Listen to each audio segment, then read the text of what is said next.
Paratech attack in broad daylight. Two men silently stood before their boss, having returned from a failed delivery of goods. Neither dared to even breathe as the most nightmarish of the company owner's eyes rested upon them. The two clenched their fists in fear, their knuckles and faces drained of color as they stared straight ahead.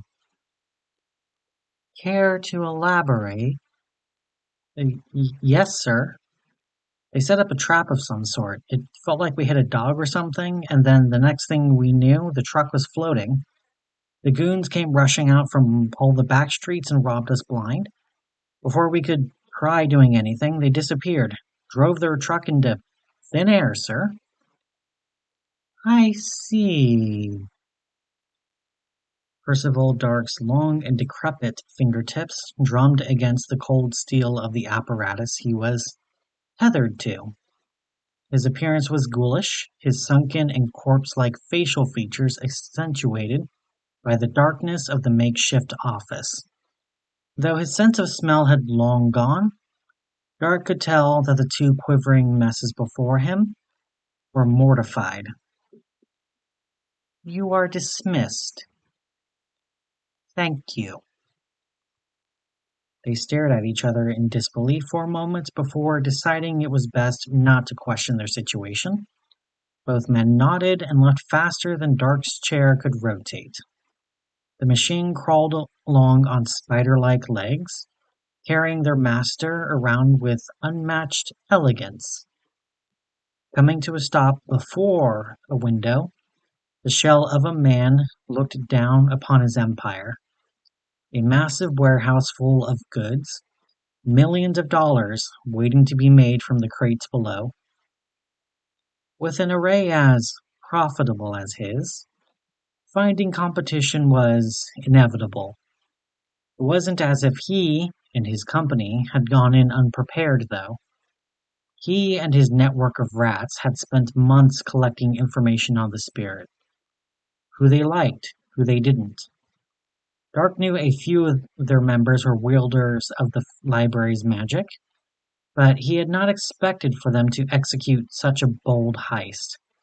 Though this was more than a heist. For too long had he been content to simply pay off the outfit to continue pressuring the spirit. Too long had he been hiding in plain sight, letting the police do his dirty work for him.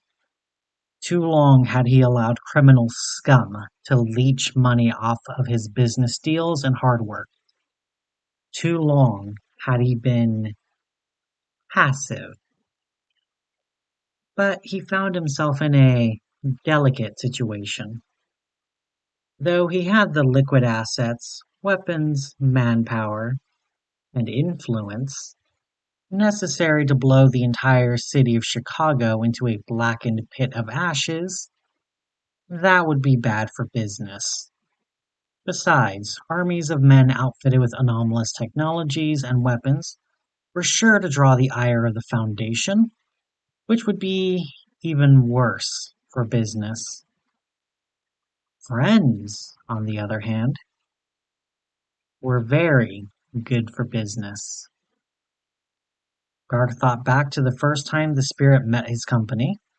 A man named Cartwright had shown up at their freshly constructed central operation hub in Chicago. He made outrageous demands, demanding the company paid him and his thug a cut of our profits for protection. Naturally, he was promptly shown that Marshall, Carter, and Darke were more than capable of defending themselves.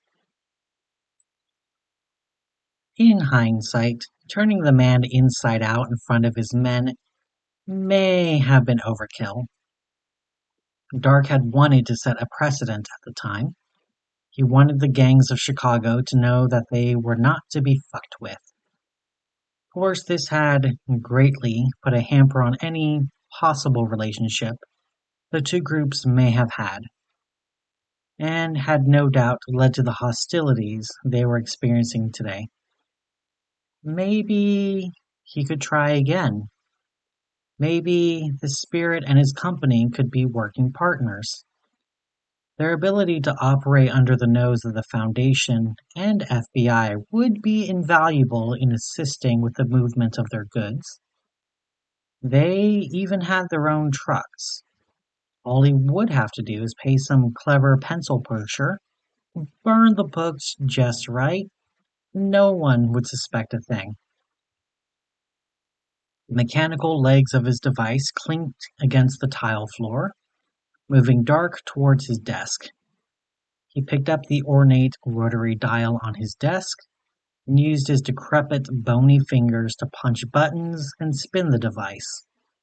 Soft mechanical clicking of the rotor accompanied the muted sounds of Darke's artificial breathing device. "Hello, Marjorie. Please tell Alfred Pines to come down to my office. I have a message I need him to deliver to Richard Chappelle." A full moon shined bright on the docks of Lake Michigan. Members of the Spirit were busy loading an unassuming trolley with moonshine, guns, and other such supplies to be smuggled across Detroit and into Buffalo. The police had been paid to look the other way that night, and the waters were calm. Everything was going according to plan. Clack, clack, clack, clack, clack. The sound of unexpected footsteps alerted a lookout, who produced his piece from the pocket of his coat. He jumped down from the crates he had been resting on and approached the mysterious figure emerging from the fog. It wore a trench coat and fedora, and the lookout couldn't quite make out his features in the darkness. "Fixing for a swim this late at night?" The figure threw his hands up in surrender. "I come with a message for your boss." The lookout raised an eyebrow and lowered his gun. "And who the fuck are you?" "Alfred Pines." "All right, and what's this message?" "I represent the bankers. My superior is interested in carrying out a business deal with your superior. Maybe we can reach an agreement together." The lookout scoffed, putting his gun away. His conversational partner kept his arms up in the air as he further elaborated. "If you'd like, I could meet one of your superiors next Thursday at the deli in Rush Street. That is all." Upon concluding his message, Pines began a backwards pace away from the docks and the lookout. He stepped forward, but decided against pursuing.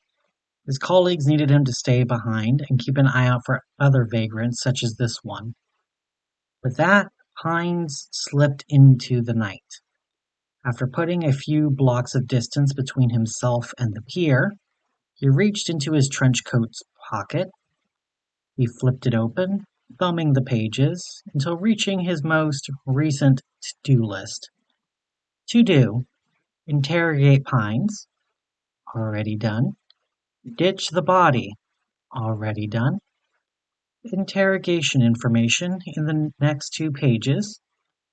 Got carried away. Need to get trench coat cleaned.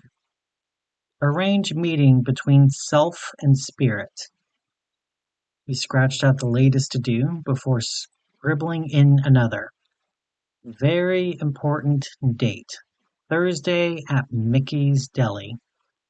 Try French dip Reuben sandwich this time. Heard good things. One step closer to getting his damned hat back.